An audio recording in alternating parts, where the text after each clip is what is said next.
The area where I'm going to be building the vegetable planter, it used to be paved over, and so here I've taken off the top layer of paving, and now I'm just sieving through all the gravel, sand and rubble that was supporting it underneath.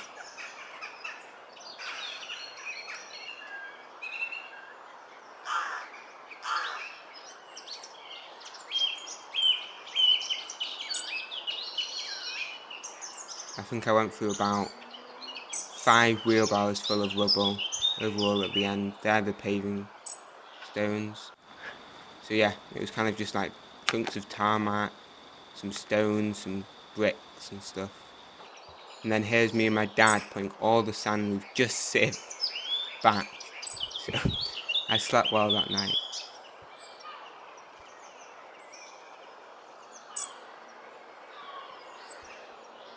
And these are the 4 posts I bought from B&Q. All the things I used to make this will be in the description below. So I'm just marking it out, and then I cut it with a jigsaw. You could use a table saw for this, but no one else was around to help me hold it, so it was quite long, it would have been difficult to hold. And it was 180 centimeters, like I said, and then I just cut it in half.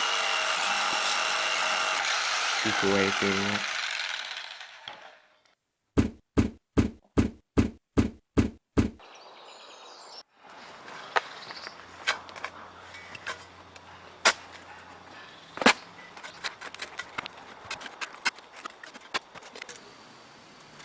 So each post was 90 centimeters, so I put 40 centimeters into the ground and then 50 centimeters above the ground, so the overall height was 50 centimeters.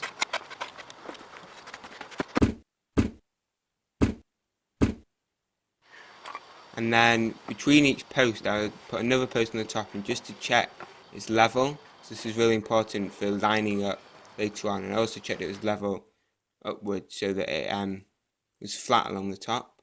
And all the wood I got was from skips. It's amazing how much stuff people just throw away.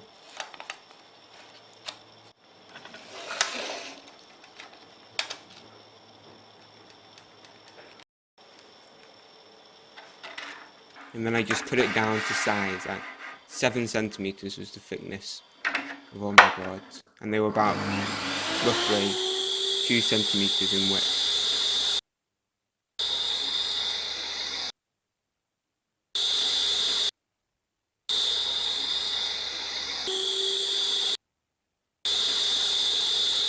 And then I just cut them down to length.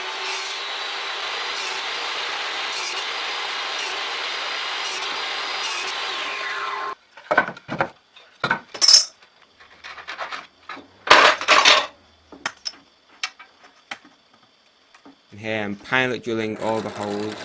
It's important to pilot drill so the wood doesn't split. And then also countersunk each hole. Yeah, they're just changing the bit, and that's going to set a depth stop so it's the same each time, and that's just going to make sure that the heads of the screws remain flush.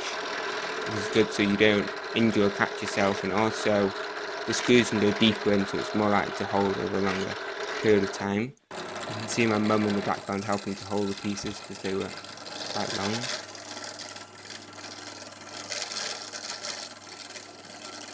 And then I used two spacer pieces, and they were just 3mm plywood boards, just 2 stacked on top of each other, and that was to give an equal spacing between each board.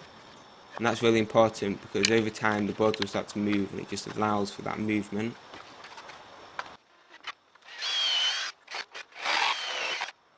And you can see that I'm staggering each one, so one's 2 centimeters over, which, as I said before, earlier, was the thickness of the board, and the other one's flush with the post. And what that does is it allows me, it kind of creates a finger joint effect on the edges, so they're overlapping each other. You'll see a closer photo of it later. Now all the boards going in the front, and here's for the left hand side.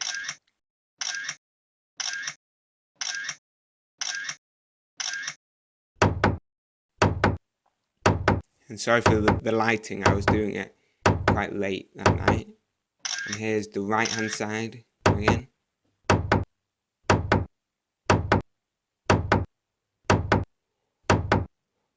And then for the back piece, it was kind of awkward to get to. There was hardly any space. I couldn't have fit a drill in there, for example. So I assembled it externally and then just dropped it into place.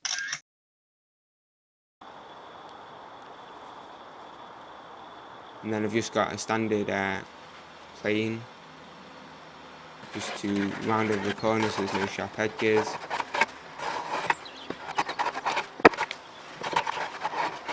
And then with 80 grit sandpaper, I gave the whole thing a sand, and that's to get rid of any, you can see I've put some like drawing marks, some lines to tell me where to drill, get rid of that and just to smooth off the surface, get rid of any splinters and things like that. You could fill these holes, but to be honest, there's so many I just couldn't be bothered.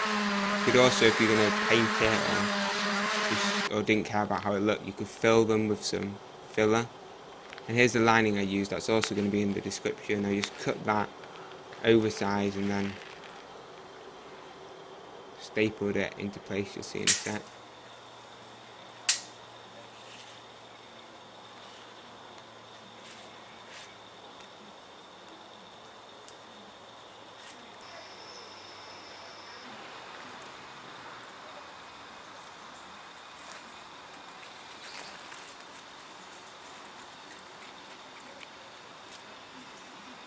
Yeah, here you go, I use 7mm staples.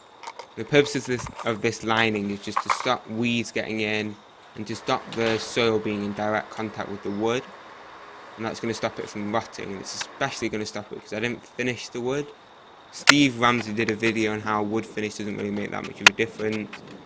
I've not really noticed anything I've made for the garden that make that much of a difference, and I've had it out there for about 2 weeks when I upload this, and there you go, I'm stapling it in place. And then I decided to trim over the top bit.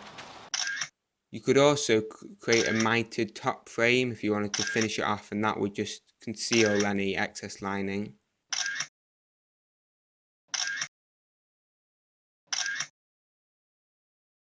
And then I filled it just with ordinary just ground soil, and then the top layer I put some compost just to give some nutrients to help the vegetables grow.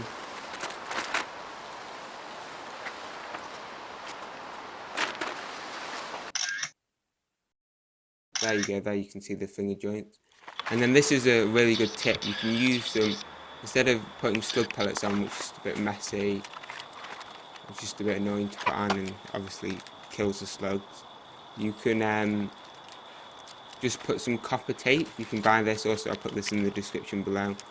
And it's something to do with like the electric field, I don't really understand it, but anyway, the snails and the slugs don't like crossing over it, so it stops them from going on, so it stops you from eating the vegetables. And here, there you go, you just saw that was just folding over the lining. Like I said before, you could also put a mitered top down to finish it off.